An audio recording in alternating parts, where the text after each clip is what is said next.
سلام دوباره، امیدوارم که حالتون خوب باشه. خیلی خوشحالم که ادامه این دوره در کنار من هستید. در واقع جلسه اول رو ما با هم سپری میکنیم. جلسه قبلی بازی کردیم، فقط چیز خاصی رو یاد نگرفتیم، فقط اینکه یاد گرفتیم چجوری مثل برنامه‌نویسی باید فکر بکنیم.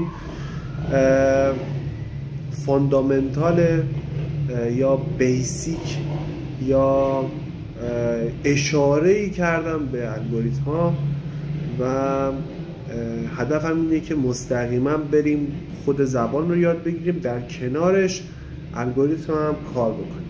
من امیر صداقتی هستم و قراره تو این دوره پایتون رو از صفر و از بیسیک ترین حالت ممکن با هم کار بکنیم، یاد بگیریم. بریم سراغ جلسه امروز.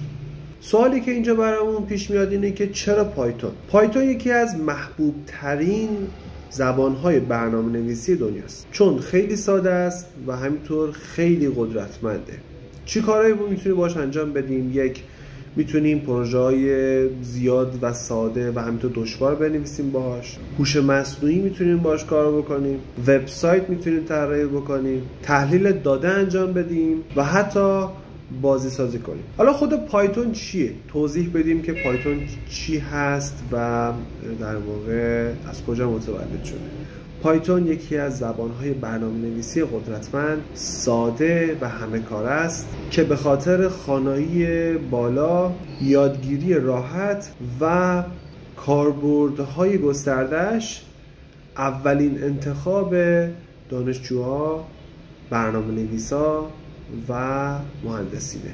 فرقی نمیکنه تو چه رشته‌ای هستی، مهندس کامپیوتری، پزشک هستی، هوش مصنوعی، شبکه،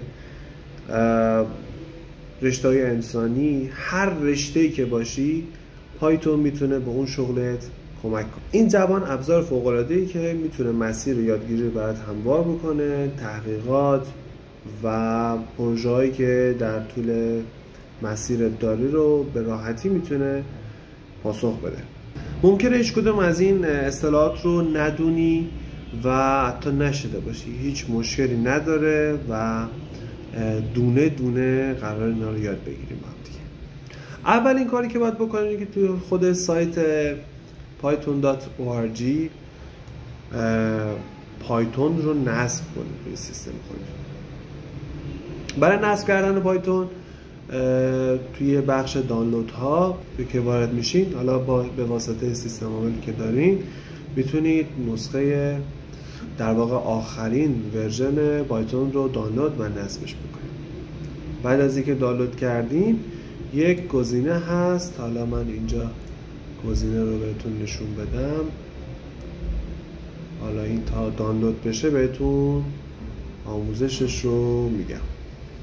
بعد از اینکه دانلود تموم میشه و این فایل نصبش میاد، حتما گزینه python.exe to patch رو بزنید و اینستال رو بزنید تا فرآیند نصبش انجام بشه. من چون نصب دارم این کار انجام نمیدم. برای اینکه مطمئن بشید که پایتون رو نصب شده روی سیستمتون یا نه، ویندوز آر رو میزنید و اینجا cmd رو تایپ میکنید و این پنجره که باز شد اینجا فقط کافیه پایتون رو بنویسید و تا ورژنش رو بهتون بگه. حالا با توجه به قدیم بودن ورژن من پایتون 3.9.13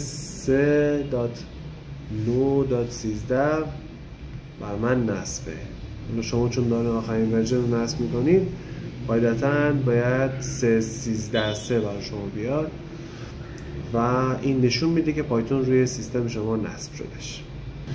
بعد از اینکه پایتون رو نصب کردیم، دومین چیزی که باید نصب کنیم و تو اون محیطش برنامه نویسیمون رو انجام بدیم، در واقع نیاز به یه آیدی هست، محیطی که توش کد بزنیم و بتونیم کدمون رو ران کنیم.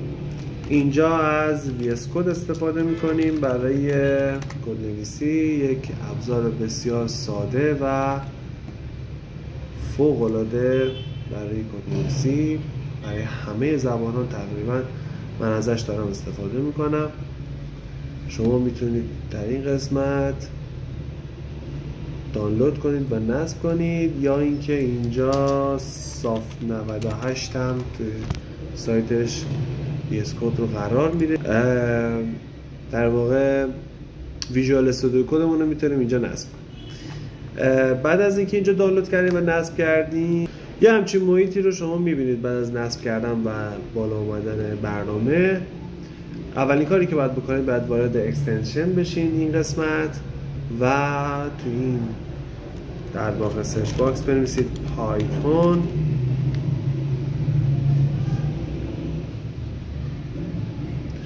پایتون دیباگر و این پایتون رو باید نصب کنید. البته فکر می‌کنم که این پایتون رو نصب بکنید این سه تا همراهش نصب میشن. حالا برای اطمینان شما دونه دونه اینا رو سرچ بکنید و نصب کنید. ببینید اینجا گزینه آنستالینه داره نصب شده از قبل. مثلا اینجا من این اکستنشن رو چون نصب نکردم یه همچین دکمه ای میاده. اینستال که میزنید نصب کنید. اکستنشن ها به شما کمک میگه، ابزارهایی هستن که هم زبان رو بتونید بخونید، هم یه سری امکاناتی هست به خود برنامه اضافه میکنید. خیلی جالبه، اکستنشن های جالبی داریم. میتونید از اکستنشن ها در حال پایتون من در ساده ترین حالت ممکنش دارم ازش استفاده میکنم. میتونید سرچ بکنید اکستنشن های معروفی که برای پایتون هست برای سادگی کد نوشتنتون ازشون استفاده بکنید. بعد از اینکه این کارو کردیم میخوام یک کد ساده بنویسم. شما با استفاده از کلید کنترل و N یک صفحه باز میکنید و اینجا یعنی آماده است برای کد نوشتن. شما بی زحمت این چیزی که می نویسم رو بنویسین، پرینت دابل کوتیشن دوتا توش بنویسین سلام دنیا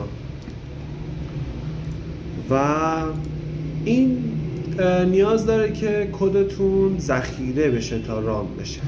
برای سیو کردن فایلتون کنترل شیفت اس رو که بزنید همچین پنجره‌ای باز میشه. اینجا به دلیل مسائل امنیتی مجبور شدم که کوچیکش بکنم، ولی خب برای شما قطعا صفحه بازتر هست و تصاویر فایل ها رو دارید. اینجا برای اینکه مثلا رو به چی بنویسم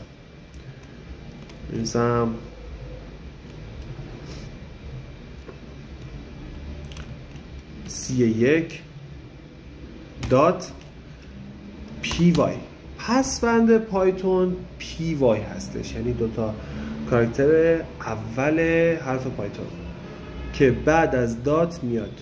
معنیش چیه؟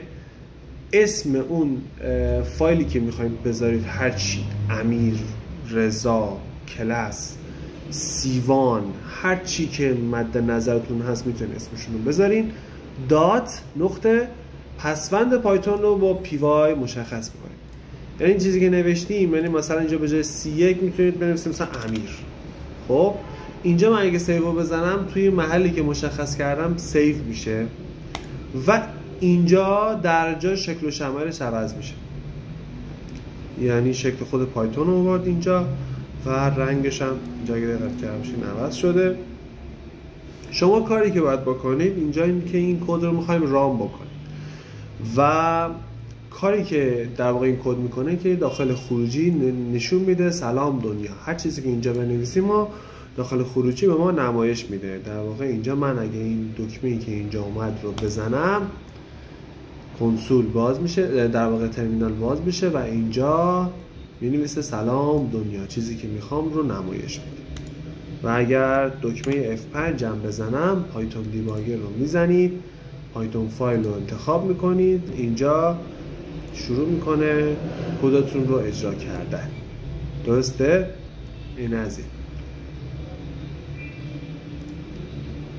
نکته دیگه مد نظرم نیست، برای جلسه اول کافیه. شما فقط محیط رو دارید آماده میکنید برای اینکه ما کد نویسی رو انجام بدیم. پس توی جلسه اول یاد گرفتیم که اصلا پایتون چی هست، راجبش بیشتر تحقیق کنید. خیلی راجبش صحبت نکردم. محیط برنامه نویسی رو با هم آماده کردیم که انشاءالله بتونیم با هم دیگه یک عالمه کدای خفن بزنیم و کلی دستورات جدید رو یاد بگیریم.